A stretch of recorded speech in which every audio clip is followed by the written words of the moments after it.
Chief Warrant Officer 3, retired Brian Smith, Shenandoah County. These briefs that you received were full of a lot of words. They lacked nuance, they lacked context, and they were not accurate, and they were deceiving. They might as well have been titled, "The Fed is going to pay for all these veterans so the Commonwealth doesn't have to." It was not accurate in the way it was represented, and 90% of it applies not only to the 90% and above veterans, but the pool of 90% and below. Can you imagine the feeding frenzy that will ensue when you start to make this population fight for the same scholarships and money that is already a chum bucket for the 90% and below?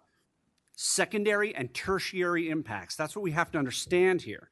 All right. I never promised my daughter anything. She was an Army brat her entire life. I didn't promise I'd be home for Christmas. I didn't promise I'd be home for birthdays. I didn't promise I'd be home for any kind of graduations, because I knew that if the call of duty came, I could not keep that promise. What I did promise to do was to defend the Commonwealth. And you know what? I didn't ask you guys for a last payer freaking option. I didn't tell you to apply for some other defense program before I thought that I should go ahead and do it. Time is valuable. I'll close. It is the veteran, not the preacher, who has given us freedom of religion. It is the veteran, not the reporter, who has given us freedom of the press. It is the veteran, not the poet, who has given us freedom of speech. It is the veteran, not the campus organizer, who has given us freedom to assemble. It is the veteran, not the lawyer, who has given us the right to a fair trial. And it is the veteran, not the politician, who has given us the right to vote.